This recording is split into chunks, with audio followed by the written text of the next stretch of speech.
Yes, indeed. Thank you for having me, Taylor. You're doing a wonderful job filling in for Howie. And Grace's news, we're going to start with another leader, Andrew Cuomo. Oh, boy. So Andrew Cuomo, in what some are calling political grandstanding, which I think is kind of a bold statement. That's so uncharacteristic for him. I thought the same thing. I was like, what do you have no faith in him? He's usually a very humble guy. Yeah, no, I totally agree. Cuomo's gun violence disaster emergency that targets manufacturers in wake of July 4th weekend of bloodshed is slammed as political grandstanding when he should be coming down harder on criminals. So Andrew Cuomo announced, this is the part I find kind of amazing, that he's going to make it easier for relatives to sue gun companies. The reason I find this particularly ironic is because people can't sue nursing homes where a lot of That's true. some problematic things for Andrew Cuomo occurred. It's true. I'm not sure people can sue auto manufacturers if an illegal alien kills one of their family members with an uninsured vehicle. Also a very good point. Gun violence is soaring to levels not seen since the early 2000s, and it's spreading out to cities like Buffalo and Rochester. Some critics are saying, and I'd be curious what you think, that the policies such as releasing prisoners early are the reason for this wave of crime, not guns. Wasn't New York one of the states that when COVID started to hit, they released prisoners from the prisons? I believe it was. What did you think was going to happen?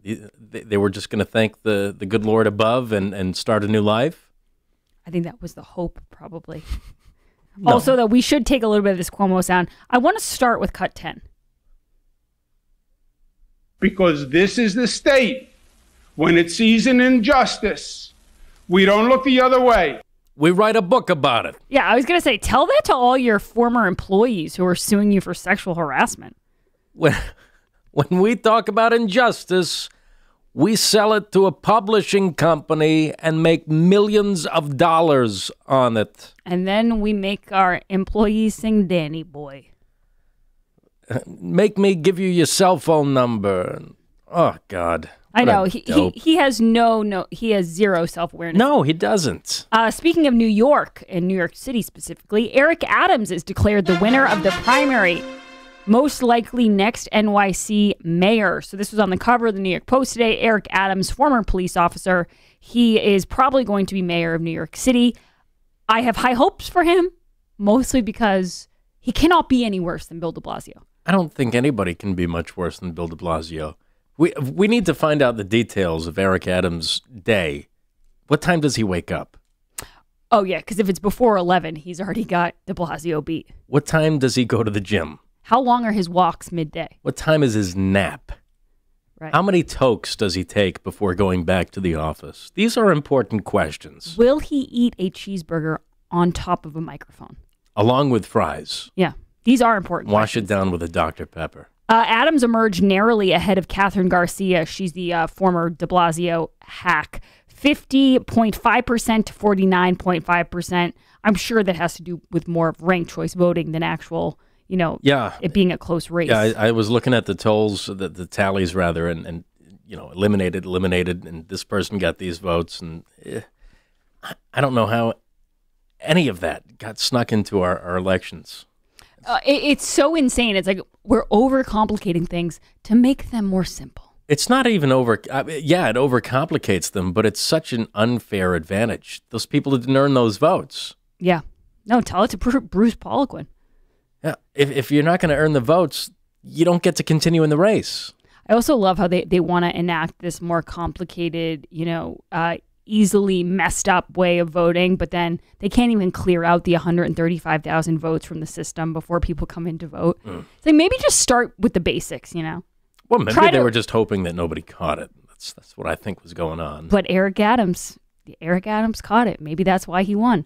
By the way, summer is a time for excitement, so try something new with HelloFresh. Choose from 50 menu and market items every week, including quick dinners and 10-minute lunches. Howie just got a shipment here. I saw that. Meatballs with bulgogi sauce. And buffalo chicken parm. Ooh. That looks very I'm a yummy. big fan of their Korean dishes, so I might abscond with the bulgogi. I think you should. He's going to be back tomorrow, so now's the time. Take it while you can. He'll notice it's gone. Get up to 14 free meals plus free shipping when you use code Howie14 at HelloFresh.com/Howie14. I know you hit on this earlier, Taylor, but Trump to sue Facebook's Mark Zuckerberg, Twitter's Jack Dorsey.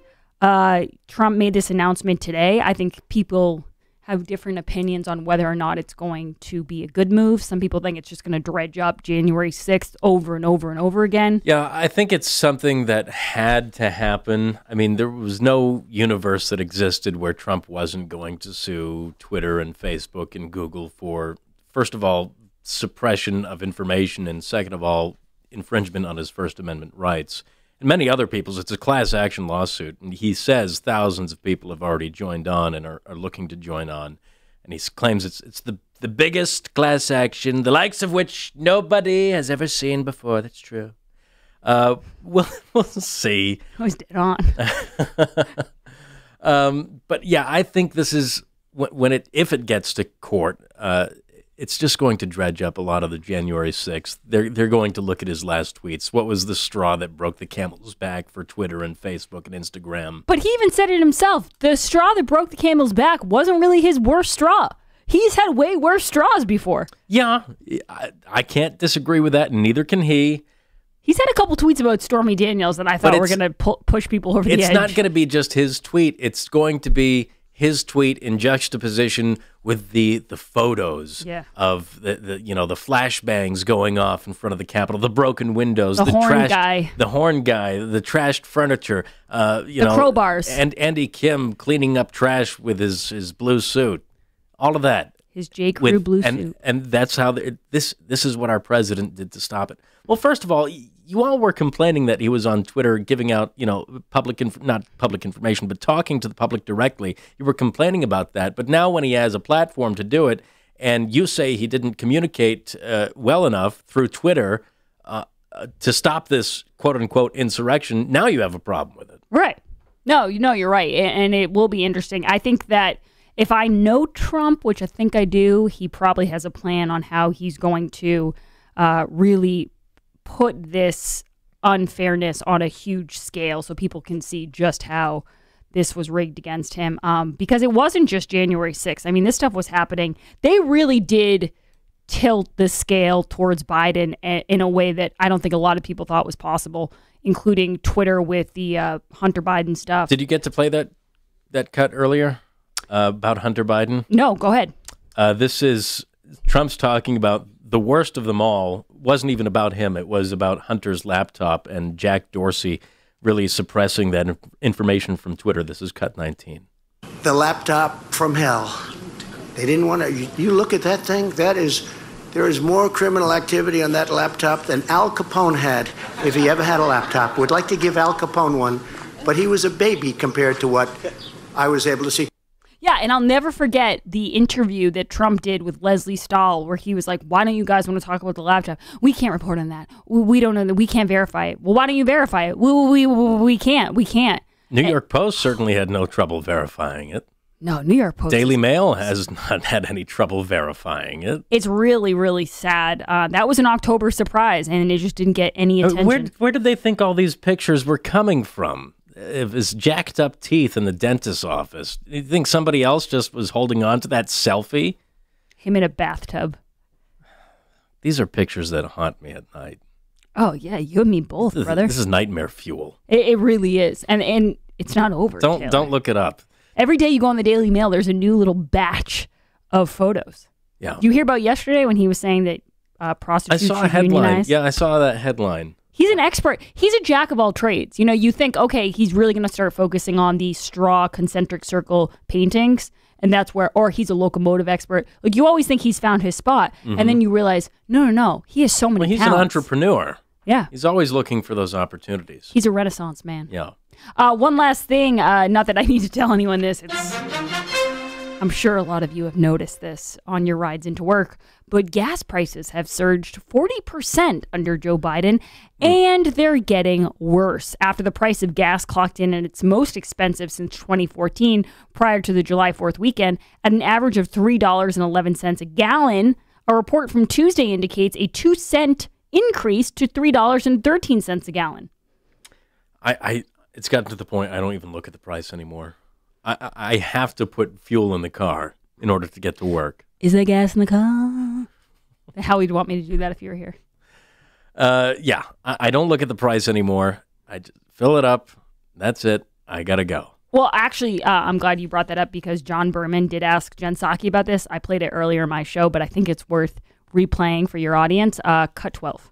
How can you make people's lives better so that more women can come into the workforce, more families, more kids can be competitive over the long term? And that's what he's going to be talking about One today. thing that would make people's lives better is lower gas prices, right? I mean, they're rising steadily. What can the president do to keep those down? Well, we have had a team of our officials from the government in touch. We're not a part of the OPEC negotiation. OPEC negotiation? What does that have to do? You canceled pipeline jobs. You stopped new drilling, new fracking. Can I just say one thing that would make people's lives better? What's that? Lower pork chop prices. Listen. And Joe Biden delivered on that. He certainly did. We didn't even ask him to.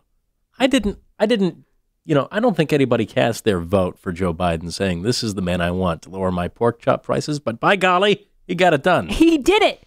That's just the kind of guy he is. Kamala, we did it, Joe. We did it, Joe. Beans are 2 cents lower this year. Oh, my God. You are truly the next Ronald Reagan. It's afternoon in America, as they say. The sun is out. The sun is out. That's blinding. That's when afternoon begins, when the sun comes out. Oh, by the way, one last thing. Biden is heading to Illinois to push his American Families Plan. You might know it as the American Families PAN. He's with Mayor Lightfoot. I saw pictures of him. She's another one. She's the gift that keeps on giving. She's just like Joe. She looked so miffed, and he looked so lost. I mean, when doesn't she look miffed, and when doesn't he look lost? I mean, it was a characteristic photo of both of them. I think that would be a nice little fun sitcom, the two of them together. That all the craziness they'd get into. Tim Burton's The Government. Oh, no. She does look like a Tim Burton character. Oh, boy. And they could just knock on people's doors. Are you vaccinated? Jen Psaki could follow them too. And you and Howie are going to be at Cape Gunworks this Friday, right? Yes, very excited about that. We'll be at Cape Gunworks from 12 to 6. It's going to be super fun. It's always one of my favorite remotes. If you've never been to Cape Gunworks in Hyannis, definitely check it out. Are you going to be doing a shooting competition with Howie? I wouldn't call it a competition. I mean, I win, he loses, but yeah, it's more of a tradition at this point. I've been saying this week, when I went to Cape Gun last year with Howie, and he's not a marksman. No, and unfortunately for him, I'm a markswoman, so it stinks. But I thought you were a Wills woman. I'm a Wills woman and a markswoman. All right, Grace. Will's going to like that one. Thank you very much.